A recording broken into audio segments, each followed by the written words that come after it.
cake, they usually don't mix well in my experience. Usually when somebody says, we're going to have cake at the end of the day, I find a portal and get away from there. But anyway, so my name is Mehmet Munur. I'm one of the partners at Tsibouris & Associates, and this is Dino Tsibouris. Thank you very much for having us back again this year. We really appreciate the chance to talk with you. And so last year we were here. I'm sorry, you'll see me. I would love to be able to do that, but you're not going to be hearing me. So, all right. I'm afraid the recording one is not going to make up. All right. Good. So last year we were here, and we were talking about a possible federal data breach notification law. That didn't happen. We were hoping it would. It would have made life easier for all of us. And we also talked about contracting in the cloud. I'm hoping that was useful for some of you in the past year. And this year, we're going to be talking more about legal perspective on data security. But before we do, we've got even better Dilbert curtains for you this year. So we've Uberized our slides for you. And hopefully some of the acronyms you will use make no sense whatsoever. But remember, at the end of the day, it's about the journey. So let's get started on that journey. We're going to be talking about, look back at 2015 and some of the data breaches and some of the lessons to be learned from that, as we did last year. And then we're going to look forward, and we're going to find out that the regulators are getting more and more technical. And then we're also going to find out that enforcement is expanding in terms of information privacy and security. And then we're going to look at some state information security guidelines. Then we'll talk briefly about how to prepare in the event that you have a breach, how to address some of those issues. Then we'll also touch briefly on information security issues as well. Just real quick, I was curious to survey all of us in the room. How many of us, just by line of business, how many of us are involved in healthcare? Anybody here in healthcare? So we got a few there. How about financial services? Got some financial services. All right, great. Government sector? Anybody in government? All right. Government contractor. Okay, so a lot of government contractors. Not surprising given the geography. But it is interesting. We got quite a mix. I think we have everything covered here. Right. So looking back at 2015, you'll recall some of these names. Anthem was a big breach. There were some ties to foreign hackers. Deep Panda was mentioned. The OPM was another big one. Those of you working at the government or working for the government were mostly affected by this and the scale of it. Ashley Madison is again in the news just this past week. I think their slogan is like "Life's short, have an affair with a bot." So it was revealed this week that the FTCs are coming after them, and what they finally admitted this week was that most of the females that were on the site were in fact just bots. Again, it's not illegal to use bots; you just have to disclose it. See, there's the issue right there. Right, and the FTC is likely coming after it for several reasons. The bot thing is definitely one, because you haven't disclosed it. You think you're having an affair. You're not. It's just a bot. People are going to be disappointed. There is some consumer harm there. The other one is people paid to remove their accounts from Ashley Madison, and that in fact accomplished nothing, and your information was still breached there. But also the fact that they had a data breach, and they claimed that they had the appropriate privacy security protections in place, and they clearly didn't, is going to be another reason why the FTC is going to be coming after them. But you probably will not hear about the final conclusion of this FTC investigation with Ashley Madison for some time, another year at least, I want to say. And the other issue is Wyndham.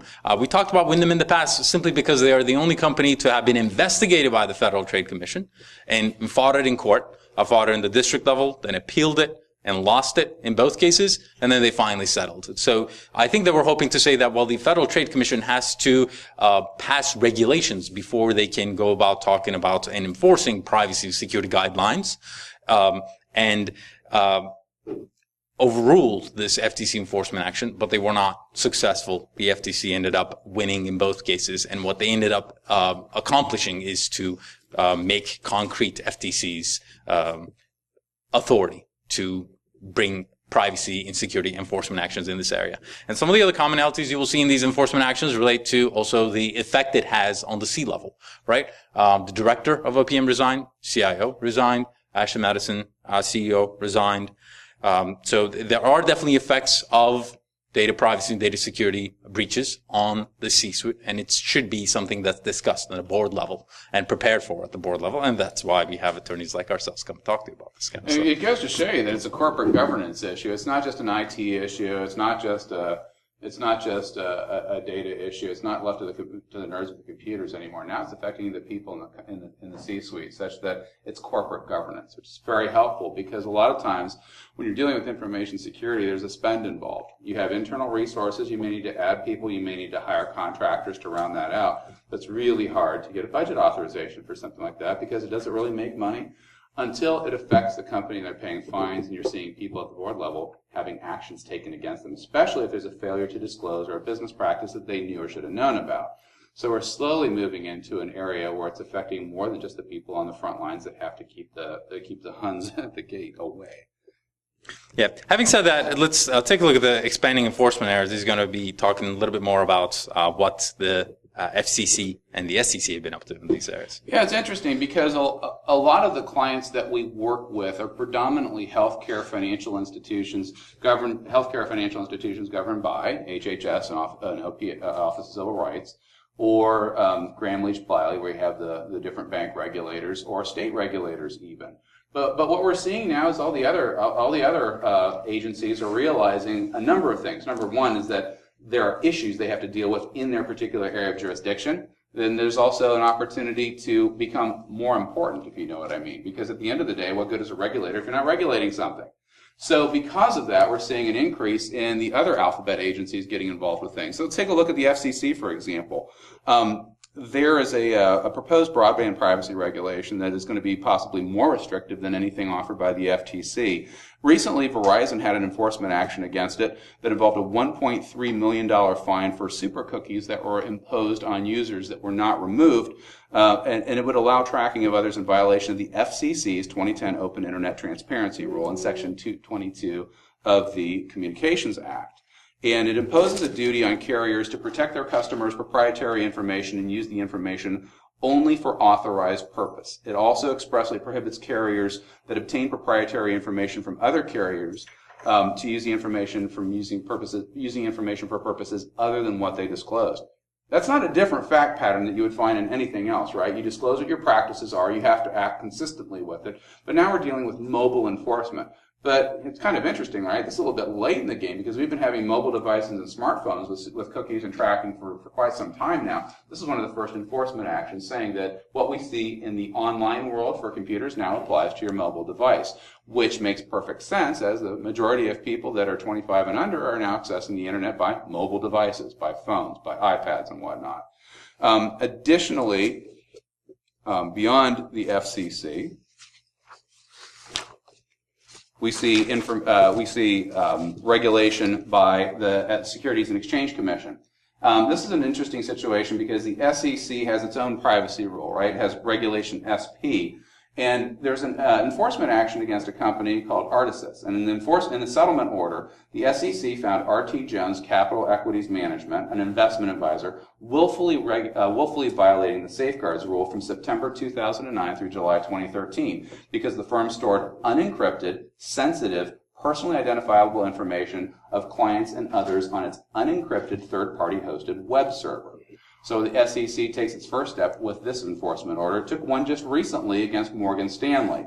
It's a $1 million settlement for a misappropriation of sensitive data for approximately 730,000 customer accounts. And this is one of the challenges when you're dealing with insiders, right? What do you do when the problem or the breach of security comes not from somebody from the outside trying to penetrate or use social engineering to get access to the system, but you have internal employee misuse. And I think this is kind of interesting.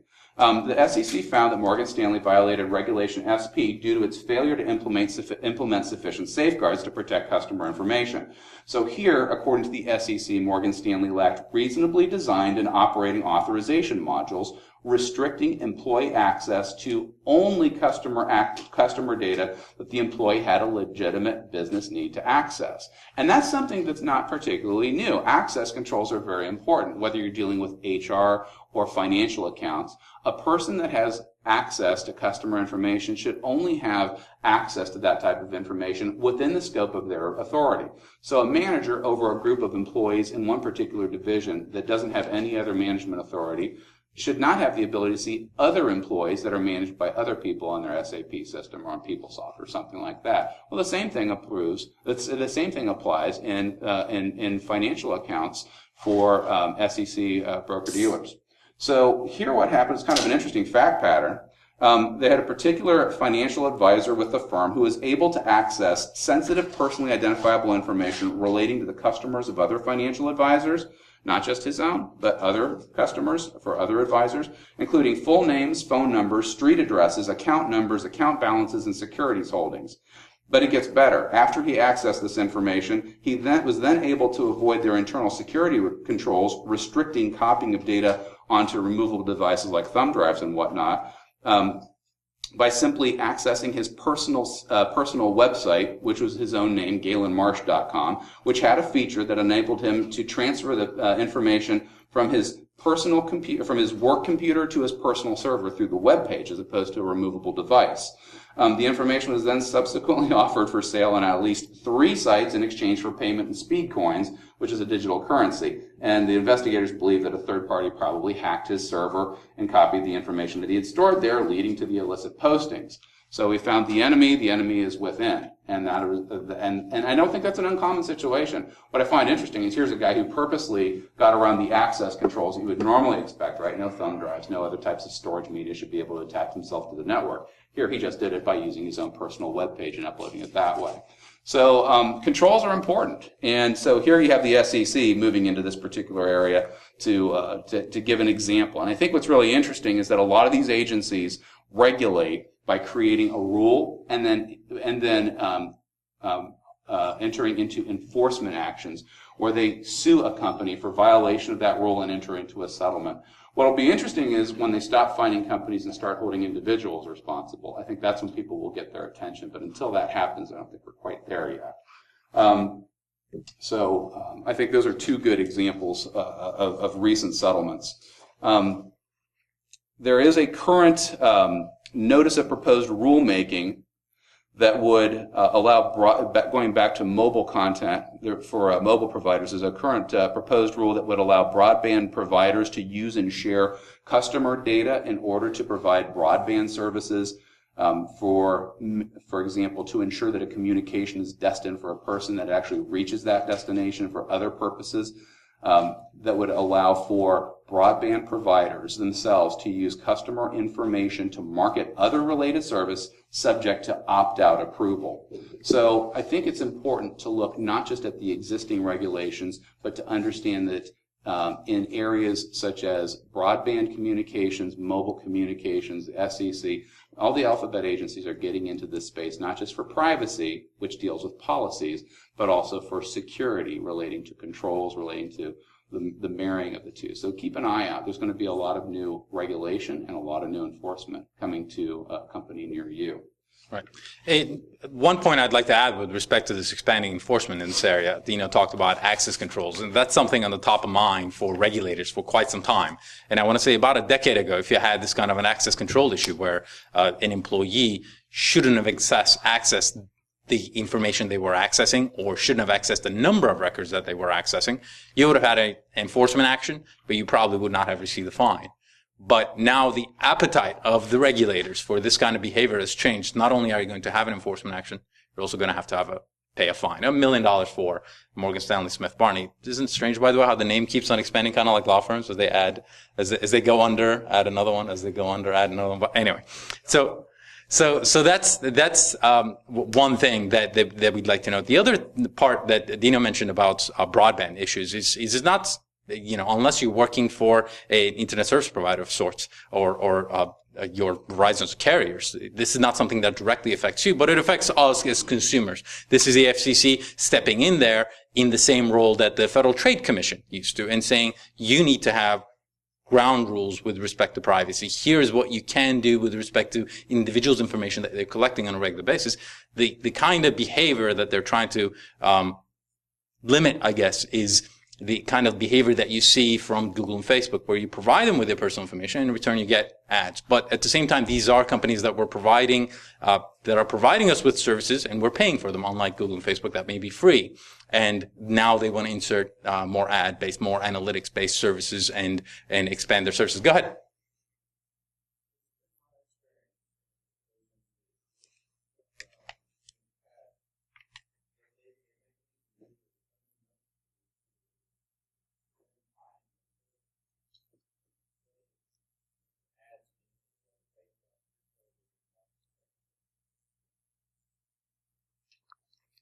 Right. Well, let's repeat the question. For those that might not have heard it, let me make sure I get this correctly, that you're seeing companies like that using the information for their own business purposes without telling people how it's going to be used. Yeah, definitely there's a problem with that. The idea that you have a relationship with, as a consumer, with another company, if I'm obtaining a service as a consumer from a company, there's a contractual relationship. And under that contractual relationship, there are going to be certain obligations that arise. If there is a contract that company provides to me, whether it's by a click-through or a set of terms or something that they make visible to me in a way that I can see in advance what they're going to do with it, if they disclose it, then they have to abide by that. If they don't abide by that and make changes without getting my consent, they would be open to a number of different claims. For example, if you're regulated by the Federal Trade Commission, if you make a privacy representation and then you use the information for different commercial purposes than the one you disclosed, that would be a deceptive trade practice under Section 5 of the FTC Act, and they could bring an enforcement action against you for that. They could also use your information in a way that is, and we'll look at this in a few minutes about what an FTC enforcement action looks like. They could use your information in a way that is deemed unfair, that they're not just deceptive in what they say, but they're using that information unfairly against you, and that would be another form of a violation of federal law. The disclosure is very important, so if you say something and it's untrue, then you're legally liable for it. The problem is that if you don't say anything at all, then in a sense it's kind of buyer beware, isn't it? And I think that's some of the challenges, that when you look at some of these terms of use, they're not necessarily opaque for small startups and companies that offer an interesting service, but you try to read how they're going to use the information. If they don't say anything, is there an agreement? Is there anything deceptive? So it's like if you don't say anything, it can be a little murky.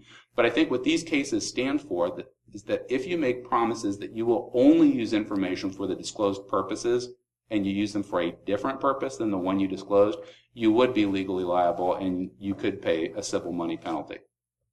Go ahead. What if they have terms in there, like EULAs, that basically say, we're going to disclose to you that we're not going to disclose to you?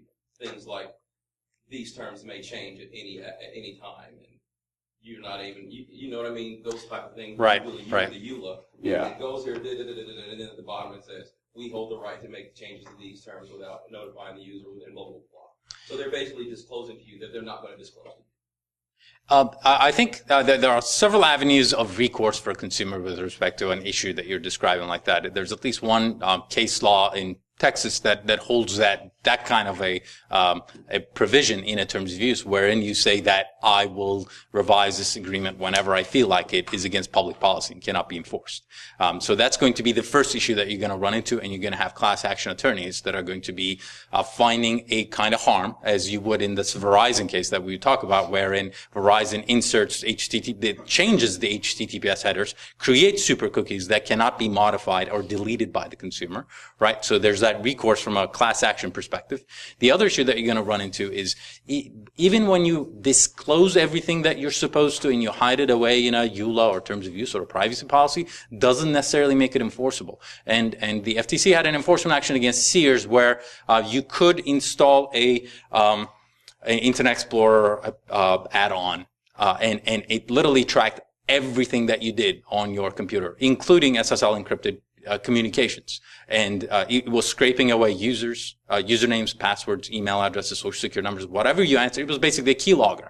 But you opted into it. And Sears disclosed, hey, here's basically what we do. But they kind of buried it, and they didn't disclose it in as much detail as in the just 30 seconds that I can describe to you by using the word keylogger, right? And they had an enforcement action against them for deceptive and unfair trade practices. So some of these practices, the kind of practices that you're talking about, if the FTC knows about it, and if there is some sort of consumer harm, then the FTC will go after those kind of companies. And there is also a burgeoning industry. Well, it's not burgeoning, it's just a mature industry of class action, privacy and technology attorneys who go after smartphone, smart device manufacturers for security or privacy issues that they may not have thought about when they were rolling out that. And we'll get to talk about some of those later on. If you summarize all the cases on sneak wrap where they try to slip in a change in terms or something that's invasive or unusual, the courts generally will enforce unusual but otherwise legal permissions for using your information to the extent there is a degree of prominence to that. So there might be a summary page that would help, or the terms need to be bold-faced and moved higher in. The case that Mehmet was talking about was down in paragraph 20 in small point font, and the court said that's not, the result of that was that it was not prominent enough. So more invasive, the more you need what I have always called a 2x4 disclosure to the consumer before that takes place. 2x4, not in terms of measurement of the disclosure, but by the size of the board that you have to hit the person on the head with to let them know that we can keep your photographic images after you close your account and use them for whatever we want to, or we can retain your information as we see fit or shut your account down. So the more invasive or the more negative the effect to you, the more you need to disclose that prominently. Does that make sense? There's plenty of cases where those get thrown out on contractual formation because they were buried or emailed with a giant header about a new product, and then at the very bottom it said, by the way, bad stuff will happen if you continue using our service. So there, kind of answer that a little bit. We'll open up some general question and answer minutes if we have some at the end. I saw another hand because we love questions. Yes, sir. I know a lot of financial contracts and stuff like credit cards or bank statements. They all say, we're going to share your information with our partners and so on and so forth. Does that get them around any of these loopholes? You will have to complain to your senator on that one, because when they passed the Gramm-Leach-Bliley Act, they specifically built that in as permitted sharing if you disclose it, that you can't opt out of for joint marketing. Now, you can tell them not to market you at all, like by shutting off your address or something like that if you have to terminate your email address. But unfortunately, what they'll say is one little sentence that says, we will not share your information with others except to provide services that may be of interest to you with our partners. And that magic language bootstraps what's called the joint marketing exception. So that one is permitted. Right. Having talked about, we talked about the expanding enforcement by the FCC and the SEC, to continue those acronyms that you're, I'm sure, entirely familiar with by now. Let's take a look at what a typical FTC enforcement action is. The FTC, the Federal Trade Commission, is the de facto privacy security enforcement agency in the United States. And they have been bringing enforcement actions for decades. And since 2002, they've had about 50 cases. And the number of companies that are entangled with the FTC include the who's who of Silicon Valley. Well, not all of them in Silicon Valley, because I'm going to start with Microsoft. But Microsoft, Google, Facebook, Twitter, MySpace. Just a couple of years ago, oddly enough, we were like, yeah, you would think, but the enforcement action came in something like 2013. So, Twitter, Snapchat, and it all comes down to statements that you make that you then comply with. That's the definition of a deceptive trade practice, if you will, saying that you promise to do something and not doing it. And so when you violate the FTC Section 5, the FTC comes up with an enforcement action that includes, at the very least, some of these items. That you have to designate an employee that's responsible for privacy and security, a CISO or a CP or Chief Privacy Officer. Conducting risk assessments, employee training on a regular basis, testing and monitoring the risks after you identify what those are. And they didn't just make these up in the abstract. These are things that you're going to find in any type of info security standard that a company should have. But in a lot of these cases, when they bring in action, they're not going to have one of these elements. They may not test or monitor risks. There will be examples of companies that don't do risk assessment or don't implement and maintain updates, patches, proper types of protection. So each one of these bullet points comes from a gap where they're trying to get companies to, as part of the settlement, agree to standards that they should have had beforehand. Right. The last two items I really want to focus on, the biennial third-party assessments. You can actually go and find Google's or Facebook's third-party assessments if they've been made public. Some of them will have been, simply because it's going to be subject to FOIA requests. And they're in effect for 20 years, almost every single one of them. There will be some variation among how this is implemented, and we'll look at how that differs with the changing technology. But your average, if there is such a thing, FTC enforcement action will require you to do all these things. And the other thing I want to mention with respect to these, the FTC and other enforcement agencies out there is the level of complexity that you see. The FTC has a chief technologist position that lasts for about 2 to 3 years, and they usually have somebody with a technology background. The current one is Lori Faith Craner. She's a professor at Carnegie Mellon on computer science and engineering. I've come across her work before simply because she's worked in the area of privacy and talked about how to make privacy policies more readable, easy to read through, kind of like you pick up your average soda can and it lists how many calories, et cetera, what it has. What if we came up with a privacy policy that did that? Wouldn't that be easy to read? Wouldn't that be more consumer friendly? So that's the kind of work that she's done, and she works at the FTC on technology issues.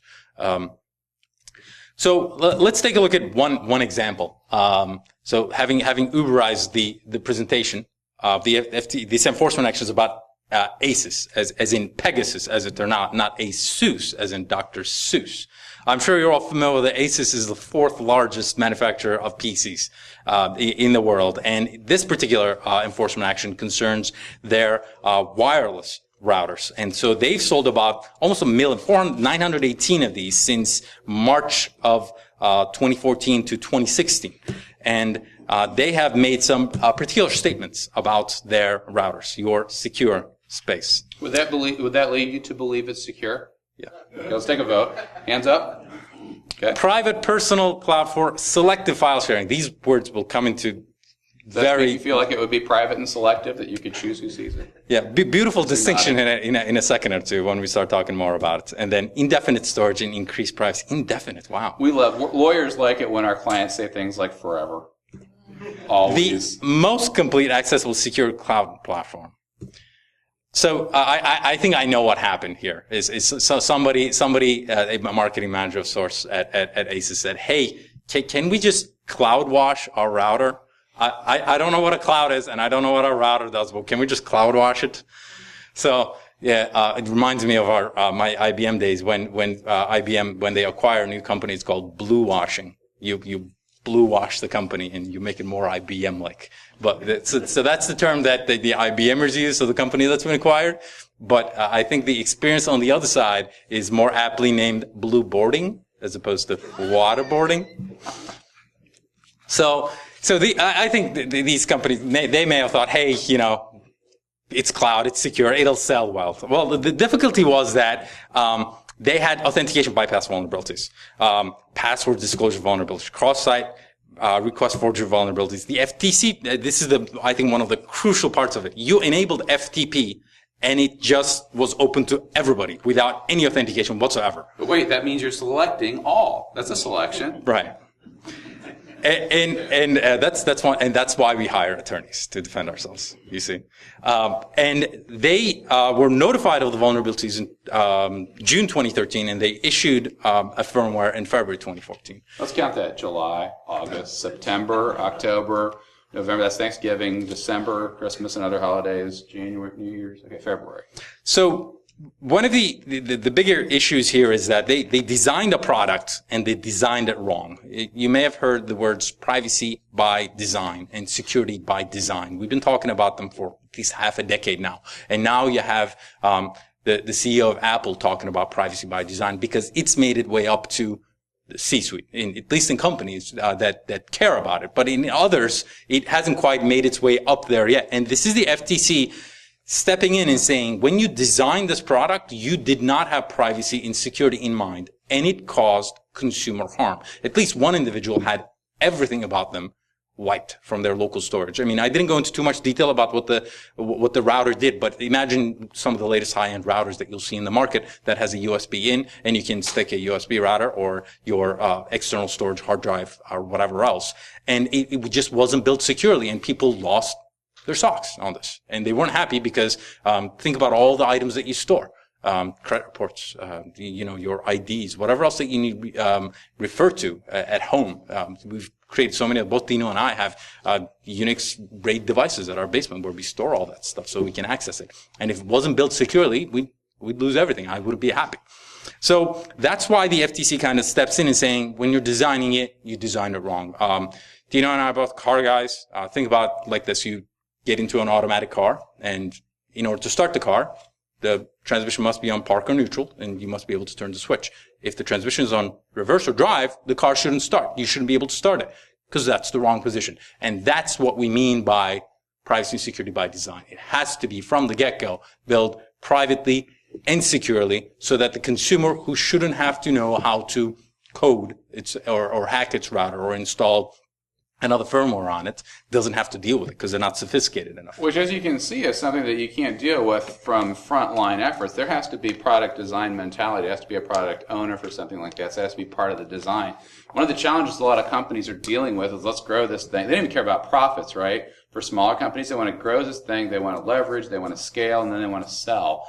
And the idea of investing money in anything other than increasing market share is not particularly attractive to them unless you have something to leverage their attention with. Recent settlements are helpful, but even that doesn't get people to notice. So the idea of a compliant environment, when you're dealing with data sharing, when you're dealing with using data among multiple parties and other data sources and combining it so you can do analytics and provide your services, requires thought. It requires planning. It requires something more than just, here's what we want it to do, you figure it out. And that's what the FTC is pushing. I saw a hand over there. Yes? Yeah, I was going to say that when people, they come out and say that we have privacy by design, yet we still see exploits and vulnerabilities in their software, they actually say that they're features. That's the marketing people for you. Those are features. Yes, I appreciate it. And unfortunately, it is sometimes a challenge because as lawyers, right, all we can do is advise and we can help them make risk decisions. Ultimately, a business person with responsibility for the product or risk management makes that final call. Now, we're not saying there's not a lot of situations where there is a degree of risk. What we're saying is that if there is risk, you need to disclose it. Think of pharmaceuticals, right? We have a product that might kill 5% of the users, but it might save 95% of people with terminal illness. So there is a degree of utility even if there is a risk. But what do you get? A giant disclosure or a consult with somebody.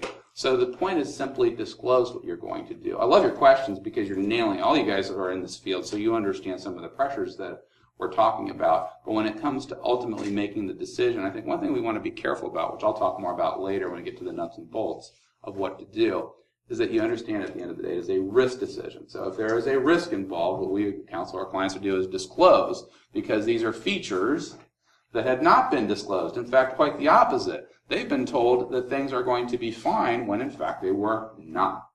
Right. And let's face it, if attorneys wrote marketing material, it'd be even more boring than this presentation. So we're willing to admit our limits. Let's take a look at the nuts and bolts of this ACES FTC enforcement action. And so they have to conduct risk assessment, and the risks have to include all of these items. But one I want to particularly focus on is this secure software design. Right there from the FTC's enforcement action, it says you have to make sure that the default settings are secure by design. It's not law, but if you've designed your products or if you're helping design products that are reaching the consumers that don't have default secure positions, you can expect a similar enforcement action if you end up getting the press, which, given the class action lawsuits that I talked about and the FTC's technologists on board, there's going to be a lot more press about it now, than remember, you would otherwise. We're telling you, this is not a small slide. Remember this slide because this is what the FTC is saying, you must do this. We're going to look at a couple more examples from other regulators. Right. And when designing and implementing reasonable safeguards, that then you after you identify your risks, you must do vulnerability and penetration testing. This is not the first time FTC is talking about pen tests, but it's becoming more of a trend. This is, I want to say, the third one, but we could point to this particular FTC enforcement action and say this is the Internet of Things. I can't believe I'm saying that to a router. It's a router. It's not a watch or anything like that. But regardless, people are going to point to this FTC enforcement action and say that it's an IoT enforcement action, and it's going to talk specifically about covered devices. This is the FTC going beyond the information and grouping in the devices that then contain that information. And I think that's going to be what's unique about this enforcement action with respect to the FTC. Moving on to another regulator with another more beautiful statement. So this is about Dwolla. Once again, having Uberized this slide, we've come up with all these beautiful startups. You're thinking, what does Dwolla mean? It's the merger of I think the technical terms portmanteau of web and dollar. You end up with Dwolla. So you may have heard of it if you're familiar with Bitcoin. In the beginning of the Bitcoin era, they actually were one of the first companies to transmit Bitcoin, help merchants take Bitcoin, and also take money out, exchange Bitcoin for dollars. They've since stopped doing that.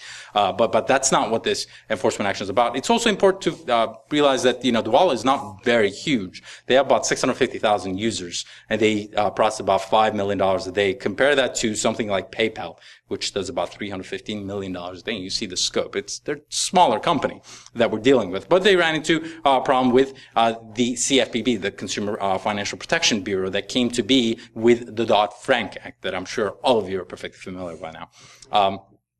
And what do they say? Well, kind of like ACES. Data security practices exceed industry practices, standards. Well, what's industry standard? Right. Oh, I'm sorry. Why would you say this to begin with? Because, you are selling your services to about 650,000 users a day, most of whom, given that they're familiar somewhat with Bitcoin, are using you simply because they're techies and they understand the technology, and they don't need statements like this for them to be able to. Does anybody know what the actual industry standard is under Gramm-Leach-Bliley for this?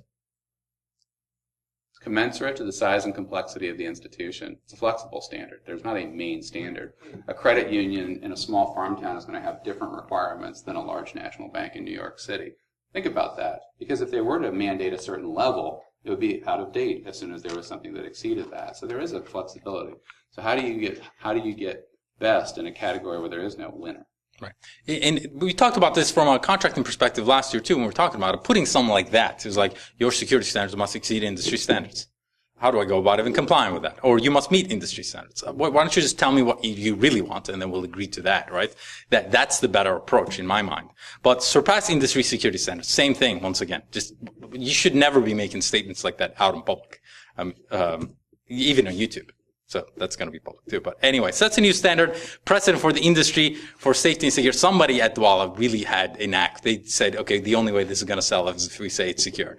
And then they said that it stores consumer information at bank-level hosting and security environments. And they kept on making these kind of statements and other gems from about December 2010 until about December 2014. Trouble was, none of these were really true. They falsely claimed that they exceeded it, the industry standards, and they had, falsely claimed that they failed to employ reasonable, appropriate measures, and claimed that they secured and encrypted everything. They didn't really.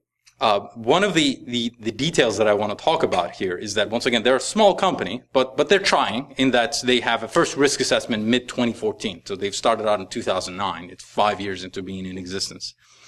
They have their first mandatory employee training in mid-2014. It almost sounds like somebody said, okay, we're being investigated by the CFPB. We should just do something about this. And then in December 2012, they hired a third party to conduct their first penetration test. So, okay, that was good practice. 3 years in existence, they do a pen test. And then they also do a phishing email attack internally. Nearly half of the respondents opened the email, where I'm like, okay, fine. 62% of the employees clicked on the URL link within the email. And then 25% of the employees, once the link opened up, tried to create an account with the website that opened. So it just keeps on getting worse. And here's the worst part. Once they found out these abysmal results, they did nothing about them. What's the point of going through all of that to find out this information that should be mind-boggling to anybody who's familiar with information privacy and security, not doing anything about it? I think this is one of the reasons why the CFPB was kind of unhappy with a regulated entity who should be treating consumer information with a little more security and privacy. They also transmitted sensitive personal information without encryption. And the other issue that kind of came to the open was that part of their they had segregated their offerings. There was their general offering, and then they had Walla Labs, and everything that was related to the consumer offering that was that had sensitive personal information was somewhat secure, but the other part that also had the APIs, etc., and the other website, Walla Labs, that wasn't encrypted, and some of the sensitive information was also transmitting as a result of the APIs back and forth too. So that segregation, where somebody in their mind said, you know what we'll do, we'll just separate it out. We know we have to do PCI, whatever. We'll just, here's our silo, and this is all secure, and who cares about this anyway? And then data started going back and forth. And I'm thinking, you come across stuff like this in your practices where you're hoping that the stuff that's supposed to be secure is just in one area, and the stuff that's not supposed to be secure and you're not as worried about is in its own zone, but then ends up with connections between the two. A lot of the problems that we run into with clients that we work with aren't necessarily problems with their own organization, but when they have either sister sites or subsidiaries or third-party vendors that do testing using live customer information or they create or they hire third-party contractors, things like that, where the policies that they have internally are not necessarily imposed on those other areas. And you have the data going into somewhat of an untrained, unsecure environment. That's a big challenge nowadays. Third-party access to data that's okay when it's in-house, but once it leaves there and it goes to an individual who's a consultant or to a third-party data processor or to a joint venture and it's not properly handled, that's where problems really begin. Right. And as a result, once again, they have an enforcement action. And what you end up finding with the CFPB enforcement action is very similar to what you end up finding with the FTC, simply because the FTC has been around for decades and CFPB has been around for less than one. So, they have to stop making representations. That makes perfect sense. They have to train the employees, really, because you found out that they don't really get privacy security by design. They don't understand the concept of spear phishing or phishing attacks. They have to pay $100,000 civil monetary penalty. This is somewhat more important in that it's not a large amount. We're not talking about a big company. And you may have heard about regulators adjusting fines of the subject of the investigation based on the size of the company. So they'll say, we'll issue the $4 million fine, but based on the financial condition of this startup, we're just going to make him pay $1 million of it, because if they made all four, they'd be out of business. And we really don't want to be the enforcement agency that just bankrupts startups. We just want to make sure that they understand how to start up a company in the first place. But for an enforcement agency, you look at FTC enforcement actions, and while in some areas you will see fines right away, when Google had its first enforcement action, they didn't have a fine. And then they had a second enforcement action. It was about Safari cookies that they were automating and they should not have been placing, and they were smacked with $25 million of fine. So this is the CFPB setting a precedent saying, if we have to come into this area again and we have to have a privacy security enforcement action against a regulated entity, you can at least expect to pay for our attorney's time in having investigated you. So I think this will be the case going forward, CFPB. I believe this is CFPB's first privacy security enforcement. But one thing that's different about this is that the CFPB regularly audits institutions that are under its jurisdiction, and this provides an example for routine audits of any type of a regulated entity where the regulator comes and does a periodic annual review of what you're doing. This is going to be a chapter of their audit, right? It's going to be more than part of the regulatory audit. They're going to raise information security procedures to an issue of controls, whether they have adequate controls or not. And then if they don't have, and if they see there's a problem, then it becomes a referral for an enforcement action. And that's where you're going to get hit a lot of times. Not a customer saying, oh, I think there's been a data breach because I have a bunch of fake charges or there's an account set up in my name. But just from the audit itself, from within the standard audit practice. I saw your hand. Yes, please. You may have answered the question, but I was wondering how a small company can come to their attention.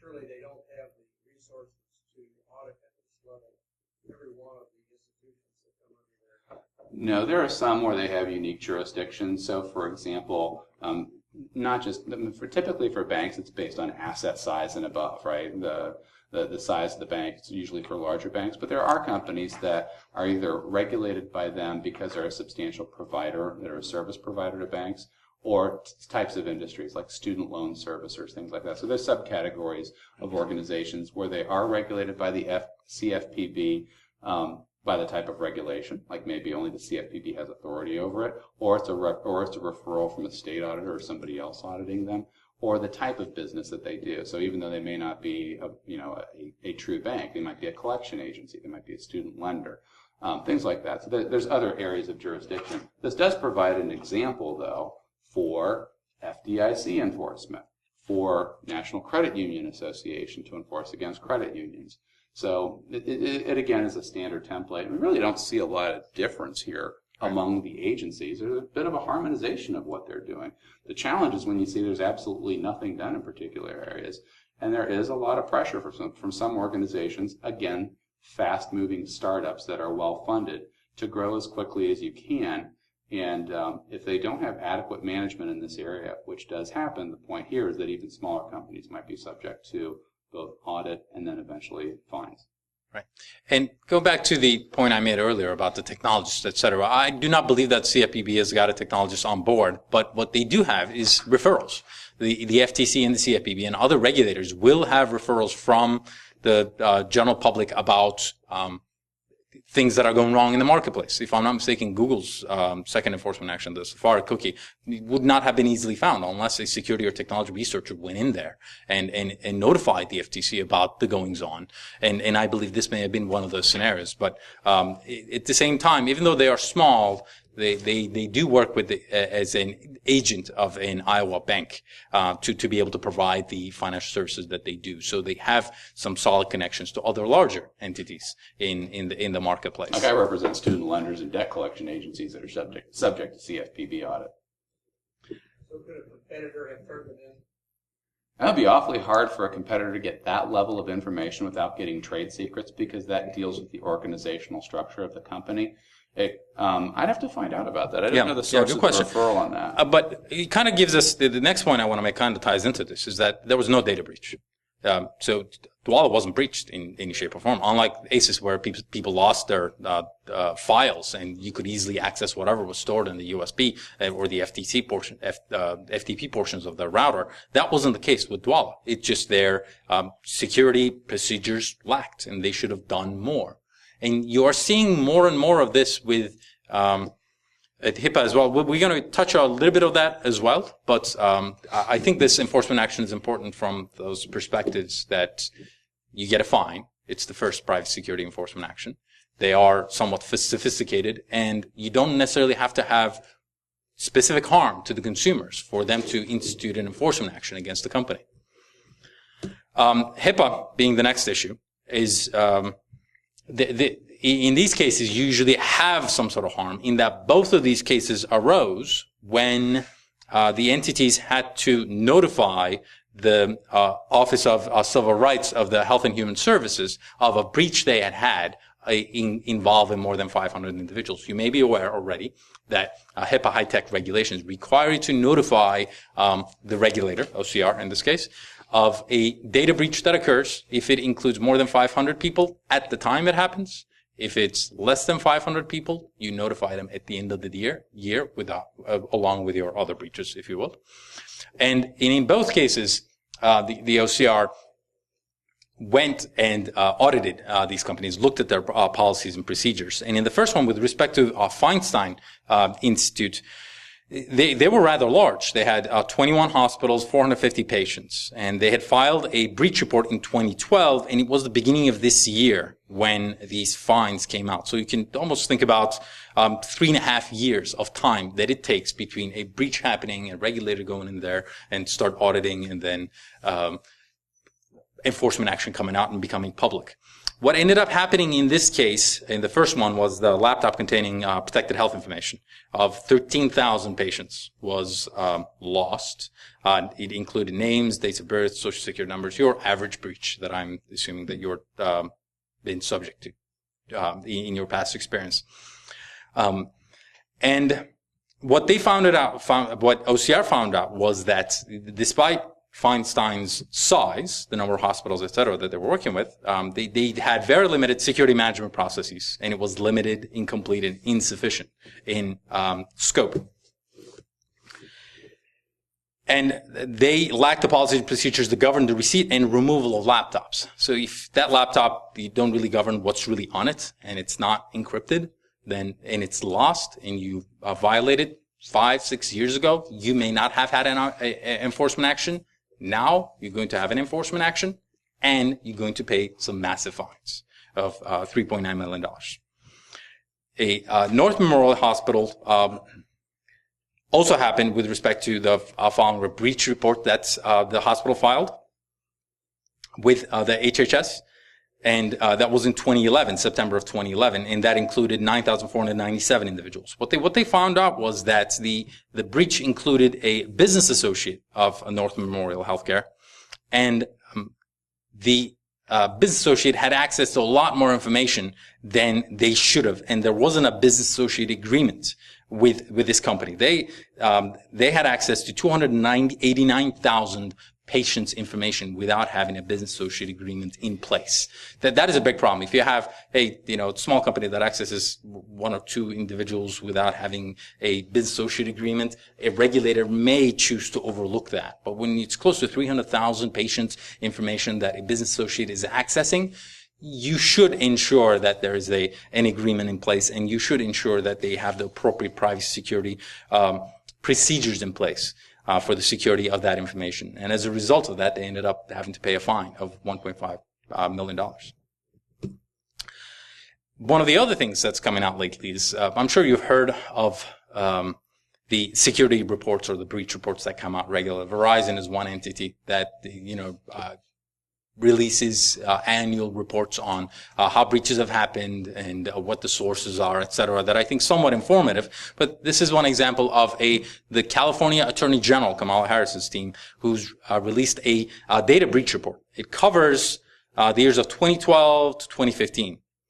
And what they're doing in this case, and what I think is important and shows basically expanding enforcement by the state regulators, having moved away from the federal regulators, is that they say, here's what we deem to be reasonable security, regardless of what industry you're in. And they point to the Center for Internet Security's critical security controls. I wasn't entirely familiar with that until I heard the SONS 20. SONS Top 20 is what this used to be called. And it's your average information security top 20 list, inventory of authorized, unauthorized devices, securing configurations on workstation servers, continuous vulnerability assessment, remediation, maintenance. This goes on, and I'm sure most of you are familiar with those. But they're pointing to them and saying, we expect you to follow these, implement them, and follow them. And if you do, you will be following reasonable security measures. But if you read between the lines, what the Attorney General is basically saying is, if you do not have that, then you don't have reasonable security measures in place. And that is one of the first areas of the State Attorney General coming forward and offering what they mean by a reasonable security. But they also... This is one thing I want to mention. This is a good report to read because it's somewhat of the future of state regulation. It's a very good synopsis of the current state of affairs for state regulation of information security. If you think about what we talked about last year with proposed federal regulation of data security, and what we presented in 2013 about proposed regulation of data security from the federal government, 10, 209, 208, the other presentations we've done, it's always on the way, it never gets here. One thing that's interesting about all those proposed federal statutes, if they're going to federalize data protection, they generally have one thing in common, which is unusual if you're dealing in progressive politics. Normally progressive politics says, we'll have a federal law as a baseline, and then we can add state law if the states want to have more consumer protection. This is technology, which is much more funded at the lobby level. If there's a federal data breach law, all of the drafts generally had one thing in common, which is preempting states from more regulation, even when it was controlled, both houses were controlled by the Democrats, which shows the power of the technology lobby to say, we would like a one-size-fits-all data protection statute across the country, because it would make it easier for our business. Now, that's obviously a choice that probably wouldn't surprise you, but what I find very interesting is that every one of those bills has a couple things in common, that being one of them, a federal cap, a federal standard across 50 states. The other piece is that those would preempt your ability to sue them. Think about that. What we've talked about in all of these federal statutes with all of these agencies is the fact that you can't bring a lawsuit generally for a lot of these. You'd have to refer it to your regulator, and either the Attorney General for your state or the federal regulator would have standing to bring something from the CFPB or the Federal Trade Commission or something like that. There are class actions and there have been settlements for data protection, but they generally are unique. They're not proliferating to the degree that would be a commercial incentive for companies to change their ways.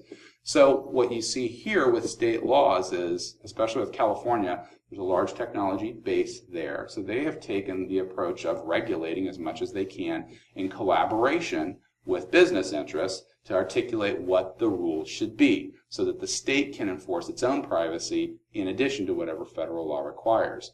So it's a good read, and since the federal pending bills really don't seem to be going anywhere, what I think you're going to see is more and more state regulation and proposed state regulation that will create a bit of a patchwork where some states will say, here's our rules for electronic and printed data, and we'll treat them the same if that information is compromised. Other statutes might say, well, here's our state law regarding data breach and data security standards, but it wouldn't apply if the organization is regulated by Health and Human Services, because it's PHI, or a banking regulator or something like that. And it's an interesting area. I think this is kind of where we are today right now, state regulation, expanding federal and expanding state. Right. And think about where we have come to has changed, where the state regulator is saying that you have to implement, you should implement multi-factor authentication. They're not saying you must. You're saying it's a good idea to do so. And the other thing they're recommending in the healthcare sector is they're saying you should encrypt portable and desktop devices. The world has moved on from having encryption for desktop, laptop and mobile devices to just encryption for everything else. So you haven't gotten there yet. The regulators expect you to do so. You'll recall the Chase breach that happened almost 2 years ago now, I want to say. And I believe one of the reasons it happened was the hackers were able to find one server that didn't have two-factor authentication.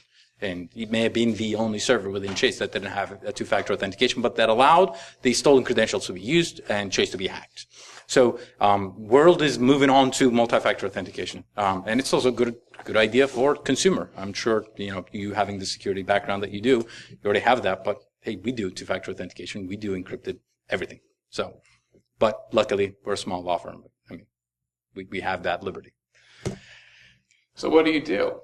Remember when I said earlier that at the end of the day it ultimately is a risk decision? What are some things that we can do now that we've gone through the parade of horribles of victims along the way? How do you protect yourself? Well, the first thing to do is to prepare for this. And I always find it interesting, whether it's a large company or a small company, there's always opportunities to improve. A lot of times stuff gets built up and everything looks good, and then there's a merger, or there's a sale of a business, or it gets divested. And all the people that put together a very nice sandcastle, it ebbs. The tide comes in and it goes away. So it's like going to the gym, right? It's a process. You have to stay with it to stay strong. But the first things that you want to do is conduct a privacy audit first to find out where information is flowing. Where are you collecting information? Where is it being stored? How is it being secured? And then who are you sharing it with? Those are big categories to identify. Identify the areas, the types of data you collect. Is it health data? Is it financial data? Is it images? Is it audio recordings? Is it government information? And then identify where it's being stored. And if you have your own data center and you physically know where it is, more power to you. But if you hire it out, is it going to be at their location? Is it geolocated? Or is it anywhere? Is it their Philippines data center? Is it in China? Where could it be? So it's very important to identify where information is collected and stored. There are some countries that have data localization laws.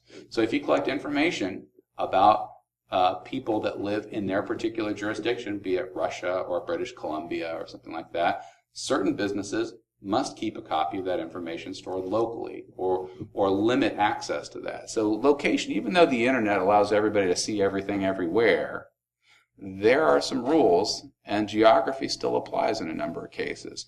So you also need to identify who can access it. That can be third parties that you do business with that are providing services to you, whether it's analytics or storage or business continuity. It also includes employees, right? The janitor of a company does not necessarily need to have the ability, just because he works at that company, to turn on a computer and see the HR files. That's an obvious case. But what about HR managers? Should somebody in one particular division be able to see HR files of people in others and performance reports and things like that? It does happen, doesn't it? And so you need to limit accessibility to that. It's very key to limit that. So because one of the challenges we have, right, is data proliferation. It's all over the place. I think we deleted it. I think it might still be over here. We'll delete it there too when we get to it. But then once you build the fort, you need to do intrusion testing, right? We saw examples of that. Hire third parties to come in and see if they can overcome your security methods. It's not just enough to build the house. You need to test it. You need to identify if vulnerabilities are found, right? Dwolla. And then you need to make those changes as soon as reasonably practicable. And then you need to update your standards, and then you need to train people. You also need to develop an incident response plan. We've done this with companies before where they know it's going to happen, so they work with us to identify who are the people on the team that will handle it. Will there be somebody from PR involved that can speak on behalf of the company? What are the steps that must be taken to identify whether or not there was a breach that occurred or a compromise that occurred? And then who needs to make the decision of whether there's a notification or a change required of that? So that's very important to do that. And then the other thing is develop customer communications. It would be really nice to have a draft in advance of a notification to your customers that's pretty much complete except for a description of what actually happened. So we've had some companies that have done that in the past. And then you have to anticipate regulator notifications if required. Not just federal regulators, right? We all know that you have to notify OCR if there's an HHS breach over a certain threshold. But there's state regulations, right? There's state laws that would require you to notify the Attorney General, perhaps. Or in some cases, there may be a Department of Banking regulator if it's financial services. You have to notify in certain cases and let them know because you might choose not to report, but you have an obligation. In other words, you might choose to not notify consumers that their information was improperly accessed, and you make a decision, no, there was no risk of harm. But there might be a state law requirement that you notify the regulator of what you did and how you investigated it and how you came to that conclusion so they can second guess you if you're a regulated entity. So it's important to remember that you have to notify regulators in certain cases, and in some cases in a very short amount of time. In most statutes, you have a reasonable time to investigate whether or not a breach occurred. Is that 6 months? Is that 3 months? Is that 30 days? Are you allowed to keep it quiet while you notify law enforcement? In some cases, that's going to be yes. In some cases, that requires law enforcement to have accepted an investigation. You can't just leave it out forever and use that as a drag to not notify anybody. And there are some cases where companies have waited a very long time before they notified customers to protect themselves. And then you need to select a media response team. Sometimes you're going to have to issue a press release. Sometimes there needs to be a statement made where people will be able to read it and they're going to respond to it and they're going to call and they're going to be angry and they're going to notify the Attorney General and they might even try to sue you. So you have to have a voice that speaks on behalf of the company. But it sure is a lot better to have that planned out before it happens. And then once you go through and you identify where data moves within the organization, you need to have policies. And there's two kinds. Privacy policies that are HR documents that identify how information is supposed to be cared for and treated in your organization, including deletion, including who has access to it, including what happens if somebody does something inappropriate and how disciplinary action is taken. That's the internal document that is a company procedure. It's part of their corporate governance. It's an HR. You have a policy, and then you have requirements that are disclosed, and you train people on how to do that. Data management requirements. But then there's also external privacy notices, and those are the ones that you share with people that you do business with, or your customers, or you post on your website before you collect that information. If anybody says, well, we're a B2B organization, we really don't have a lot of people that use our information, do you take job applications? There you go, there's personal data right there. So you need to identify how you're going to use that information, who you're going to share it with while you go through and determine whether or not their background is suitable for employee there, and whether you're going to call them back a second time, and if you're going to dispose of it. So that you have internal rules that you need to put down so that people in the organization know how to deal with it. Don't forget, not just your own employees, but contractors and subcontractors. So you bring somebody in who's a one-off contractor, and you give them access to company information about your customers so they can do performance modeling and do analytics or something like that. Are you going to let them take it home? Are you going to let them keep it on their server? Are you going to have rules, or are you just going to let them do it while they're in the office, or have a secure token to come in? It's not just employees that have to abide by the internal privacy policy, but you need to take those policies and impose those on non-employee contractors as well. You integrate you have to develop an information security policy. I kind of hinted at that, which is very important. We always recommend that you develop yours in parallel with some type of a standard that is common, whether it's ISO, whether it's NIST, and a lot of times our clients will pick a standard because it's favoring an industry they want to do business with. So if you're a government contractor, receive government payments or service government assets, NIST is always handy, especially, I think HHS favors the NIST standard as well. You can use ISO. There's other ones you can use. We don't want to do a homebrew, but you want to do something that, the closer you are to identifying procedures that are generally accepted at what I call the Roman numeral level, not necessarily the small permutations that are customized for your business, but at least you're touching on all the bases, that will help you establish that your information security policies are reasonable as a starting point. And then you integrate those with the HR policies, right? What good is it to have a company manner of treating business information and customer information if you're not actively communicating that to new hires? And then if there's changes that you make because of an incident response or an enforcement action, you need to have periodic retraining of those people so that all the learning that you have can be updated, and the people that work for you can be enhanced so that next year you don't have the same problem in theory. You need to have a data security team, both for physical and system security. So the boxes and the devices that are resident in your organization, and the iPads and the BYOD devices that you allow, that you physically approve the use of those, and that they're managing them properly, but also the system security in terms of the connections, in terms of how you're allowing people to either access information or send it outside the organization, if you do at all. Vendor management, right? I talked about privacy policies for internal use and storage and deletion of information. You take those policies that apply to yourself, and then you have to create a document where you add those policies and the care, feeding, and protection of that customer or personal information, and you impose that as a schedule on any vendor contracts. Now, I understand there's a lot of negotiation that goes back and forth, because if you're an organization and you're mature and you have something like that already for HR policies, and you have a document that is a document that you already have to attach to an agreement with a potential vendor, a lot of those potential vendors will say, we can't have 65 different documents with 65 different companies and create 65 standards. Here's our company standard documentation. Okay, I understand that there can be differences, and those are both valid arguments. You need to protect your own information the right way, and the vendor needs to be able to sell you a service at a reasonable price. My point is, as you go through and look at both of those, there probably is a lot of overlap.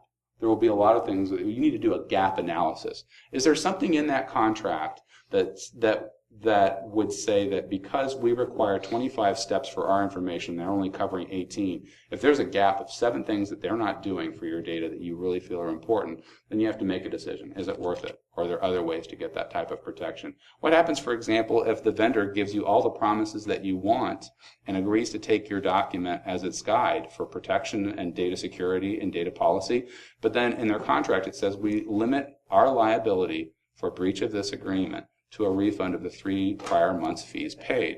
That's not a lot of money if you're dealing with one of these settlements, is it? Especially if it happened. What about notification? Is there a clause where your vendor notifies you of an incident, not a breach, but an incident? You want to determine if there's a breach. You don't want them determining it.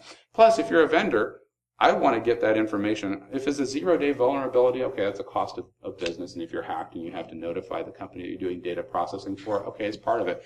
Let them know. Get them involved in it quickly. You want the decision on notification pushed to them because you don't want to come to a conflict. Ultimately, the data owner should have control over that decision. But you need to read those terms, and you need to make sure that what the left hand gives, wow, we got all this in the service level agreement. The other hand doesn't take away. The liability will be limited to $0 or $100 or something like that. Be careful about that. Now let's move on to international privacy issues. You may have seen this in the news recently. It relates to the program called US-EU Department of Commerce Safe Harbor. And the reason for the Safe Harbor, the existence of the Safe Harbor, was the fact that the European Union had a completely different set of laws with respect to privacy and security than we do in the United States. We have this sectoral approach to privacy, as we talked about. We have these many different regulators, whether it's in the financial area, healthcare area, or if it's relating to children's personal information or financial information. We have different regulators, and it's a patchwork, and I would argue that the patchwork is just as strong as a unitary approach, if you will, to privacy, where you have one regulator in the country that deals with the protection of all personal information. That was the approach that the Europeans took in 1995 when they passed their EU Data Protection Directive. And given that number of multinationals that are operating both in the European Union and the United States, and they had to pass data back and forth, personal data relating to both their customers as well as their employees, they needed a legal way of ensuring that the data left the European Union and arrived in the United States in a secure manner. So we created this framework, the EU Safe Harbor, and this was administered by the Department of Commerce. It's an odd place to put a privacy program, but the Department of Commerce in the United States deals with these commercial issues, and the European Commission agreed to it, and the Federal Trade Commission enforced it. So when you think about the Google enforcement action that I mentioned earlier, the Facebook enforcement action that I mentioned earlier, all of those included violations of the Department of Commerce Safe Harbor program simply because of violation of the FTC Section 5 that says, you're going to protect the privacy of your consumers properly. If you violated that standard, then you will have also violated some of the protections that are built into the Safe Harbor. As a result, we've had enforcements of the Safe Harbor in the past. But what happened afterwards was this individual by the name of Max Schrems in Europe started this group, Europe versus Facebook, given all the privacy brouhaha that arises in Europe whenever Facebook is mentioned, basically. And he was trying to start a class action lawsuit against Facebook. That didn't really happen, but what ended up happening is there was a lot of investigation of the privacy of Facebook, especially with respect to the data transfers from the European Union to the United States. And Facebook was also using the Safe Harbor, and it went all the way up to the European Court of Justice, which is kind of like their Supreme Court, and it was held to be invalid. And so all this program that many multinationals were using as a form of transfer for personal data from European Union to the United States was invalidated, and they had to come up with another framework. And recently they did. What they ended up doing, once again, you have the Department of Commerce on one side, negotiating with the European Commission, who then has the Federal Trade Commission enforce these standards. Once again, very similar to what we had before. But then you have the Department of State that kind of acts as an independent arbiter in the event that complaints arise that relate specifically to intelligence gathering, because that was what provided the momentum for the invalidation of the Safe Harbor, the Snowden revelations, if you will. And they decided to call this the US-EU Privacy Shield. And every single time somebody mentions Privacy Shield on Twitter, there's certainly some sort of Captain America thing just happening in the pictures. It's inevitable. I don't know who came up with it. I don't know who we're shielding from privacy, but that's the name they came up with it. And just yesterday is when the Article 31 committee that is in charge of approving this approved it with some of the revisions that'll come out. And it will allow companies once again to transfer data from the European Union to the United States. It's been taking up a lot of space in the media lately simply because of the amount of impact that it would have on multinationals, on Facebook, Google's, everything else, and the amount of work you have to do in the background to be able to transfer this data, because there are all these alternatives that you could use, all of which are either very expensive or very complex to administer. And I don't want to go into too much detail of this, and if you are, feel free to catch me afterwards to ask any other questions. But one of the other issues that I want to talk about, at the same time as this was going on, given that the Europeans had passed their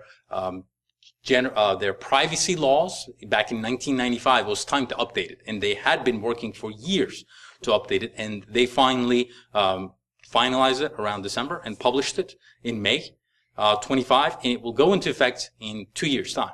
And when it does go into effect, and if you happen to have some sort of European subsidiary, or you're transferring personal data relating to European individuals, and you're somehow subject to that law, in order to notify a breach, you will have a total of 72 hours. When Dino was talking about what is reasonable, in Europe, that's just 72 hours, beginning 2018.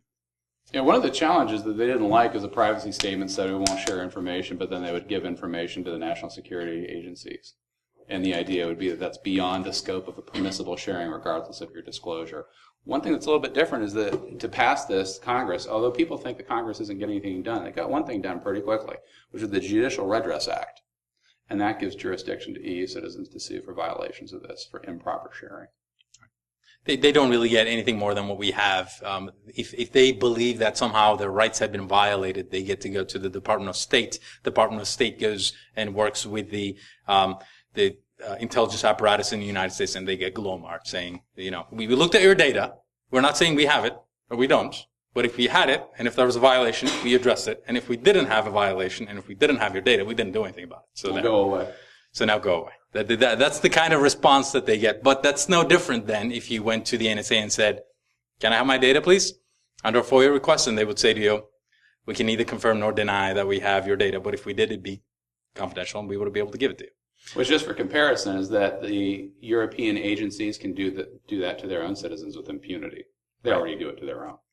And many people who look at this, the Facebook versus Europe, not so much the individual, I think the way he brought his litigation was more privacy related, but the European bureaucratic apparatus that looked at that mainly from a trade protection perspective. It was undeniable that, our cloud offerings, if you will, are doing so well, and theirs are just not getting off the ground. And one of the best ways to ensure that their industry gets better is to make sure that the data stays there. And so that's what you start seeing spreading globally. Data localization laws. Keep my data here in Europe, and don't transfer it to Europe or Russia or wherever else. And the other issue, once again, is the high amount of fines. That is definitely going to be... go ahead, before I move forward. Talking to you about globalization of data, I don't know if this is really within the scope of what we're talking about. What about I don't even know if it's been determined, but isn't the federal government trying to get Microsoft to give them Irish data? Right. Yeah, that's one of the issues that I think that was definitely in the background of the negotiation of both this General Data Protection Regulation, which is the overarching privacy law, as well as the arguments against bringing down the safe harbor. That hasn't finalized yet, but if you are a federal regulator, you will argue that you have jurisdiction to access any data that any individual that you have access to in the United States has. Microsoft's based in the United States. They have a server in the European Union where the data is stored.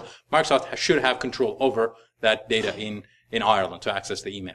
And that's what Microsoft is basically litigating, to be able to access the email. That hasn't concluded yet. It will take some time.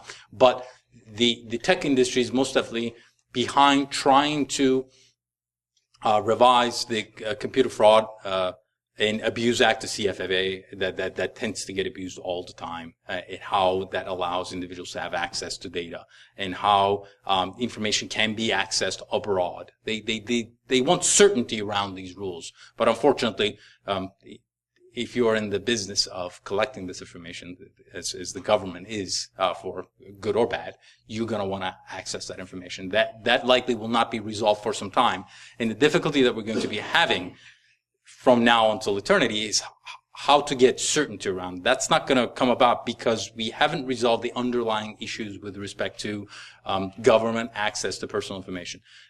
We have it here in the United States. Europeans have it, and there's really no easy way out. It's just that the corporations are stuck in the middle, kind of like, two parents having a divorce and kids are there. They haven't done anything wrong, but they're there. And so the corporations are there. They need to give access to Microsoft. At the same time, they need to abide by their legal obligations in Europe. So it's a challenge, and I don't have an easy answer there for you. But we'll bring it up next year. We'll let you know where we are. Right. Fines of 4%. That is big, and we were scheduled to go to a conference in Brussels that got disrupted by the France events, but those regulators ended up coming to DC. And so earlier in this year, when we were talking to the European regulators, this is the one thing that they pointed to.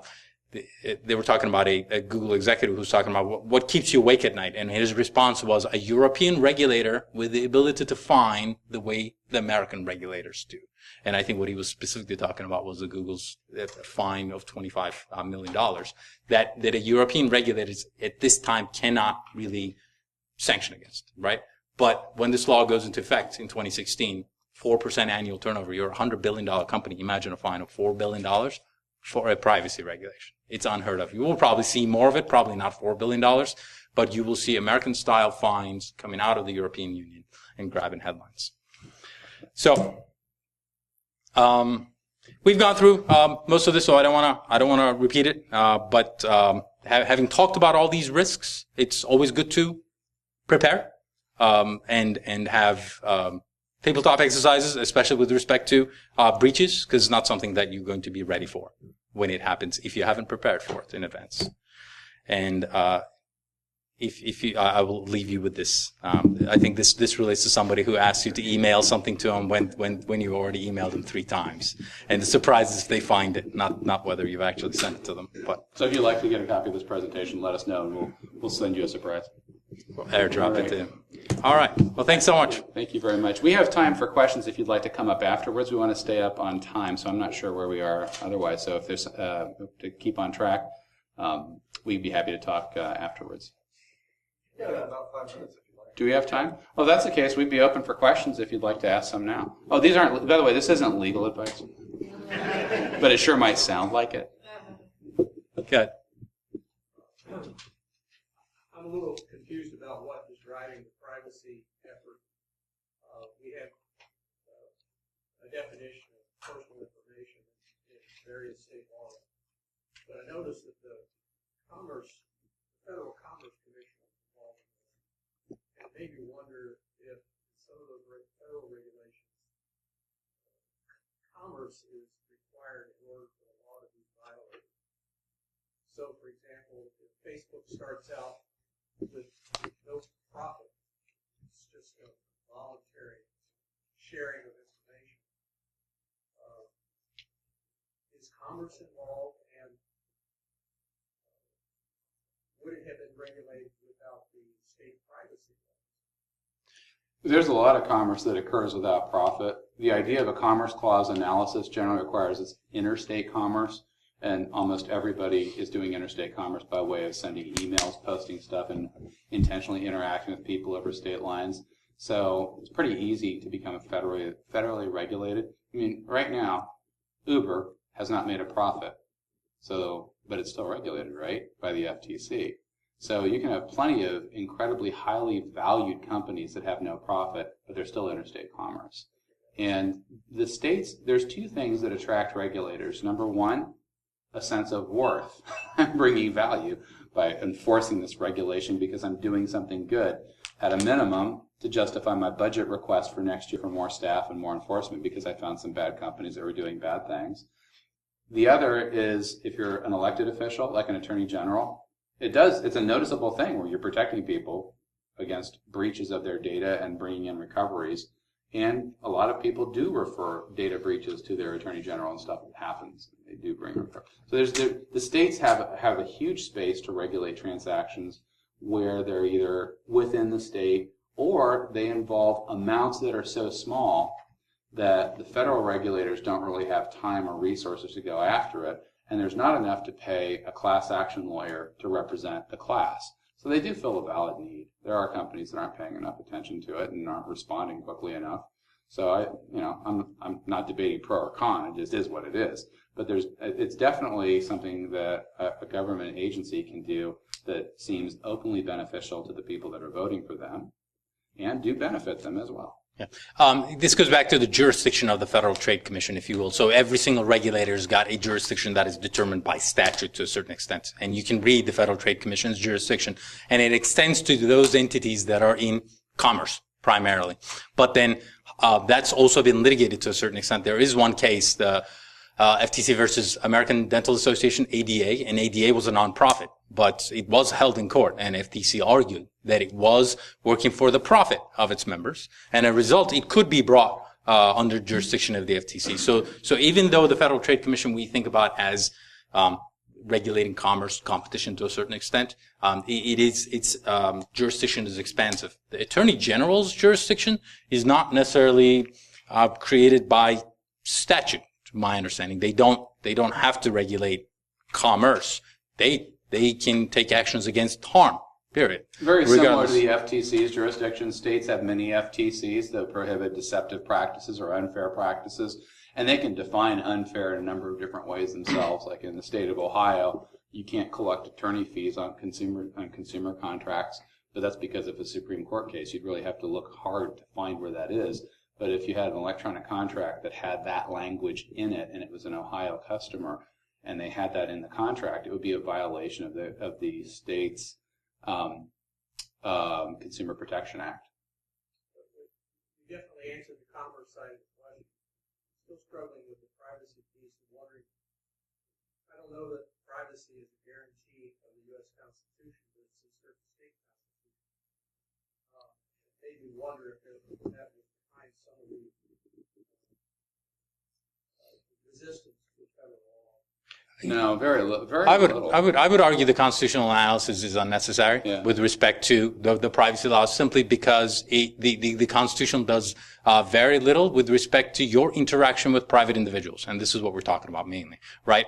So there's the Constitution. Your constitutional rights are mainly your rights against the government, right? You preserve those rights for the individuals, so the government doesn't have them. Your First Amendment, Second Amendment, whatever rights, right? But Facebook and privacy, First Amendment, is unnecessary and irrelevant. You don't have a right to go on Facebook and say whatever you want, regardless of the fact that this is a free country and you have First Amendment right. It's just a right forum, because that is a private forum. For the same reason that you cannot go out into a private mall and start doing whatever you want because it's a private area. Rules may be different in the post office, right, or a federal land. But what is the impetus with respect to privacy and regulation of it, I think, is what I hear you asking. And the reason for that is mainly harm and data breaches. The watershed moment in my mind for the regulation of privacy and data breaches goes back to, in 2003 breach, where, the individuals weren't notified, and California passed its law saying, well, you need to now notify individuals that their personal information has been stolen, because if the individuals do not know that their social security numbers, driver's license, etc., is out there, they cannot protect themselves from that harm. But hit the pause button for a second. You see what that statute did? That presumed they didn't have to say anything before that statute was passed. So when I started dealing with internet law a few years after I graduated from law school in the 90s, there was no requirement to have a privacy notice. So if people got your service and there was no privacy notice, then you really didn't have a claim. Where you had your first claims where the company made a statement about it, and that statement proved untrue or was misleading. It didn't have to be on point, but if it led you to believe they were going to take care of it and they didn't, that's what happened. Then you had a problem. So a few states made statutes that said you have to disclose a description of your privacy practices on your website. So states started doing it, and federal regulators began doing that. Like for banking services, they required that you have that. But without those laws saying, thou shalt have a notice, there was no requirement. It's just the only problem came, the only jurisdiction happened when you said something false or misleading. And then states added a layer of breach notification that if unencrypted information was improperly accessed or viewed, then you had to notify customers to allow them to protect themselves from identity theft. But without that layer of laws, there wasn't a requirement to say squat. Yeah, one thing I want to add that I kind of forgot to add in the beginning of the presentation when we were talking about state issues was we talked about state breach notification, where you have an obligation in 47 states of the 50 states plus a couple other jurisdictions that are not states to notify individuals of data breaches. And the definition of a data breach and the definition of personal information changes.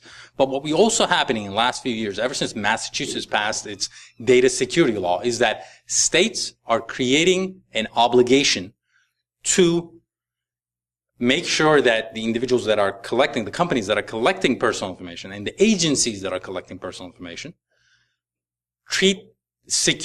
reasonably secure that personal information. That is different than data breach in that where the law says, if you have a breach, tell me. Now the law is saying, here's how you secure the information.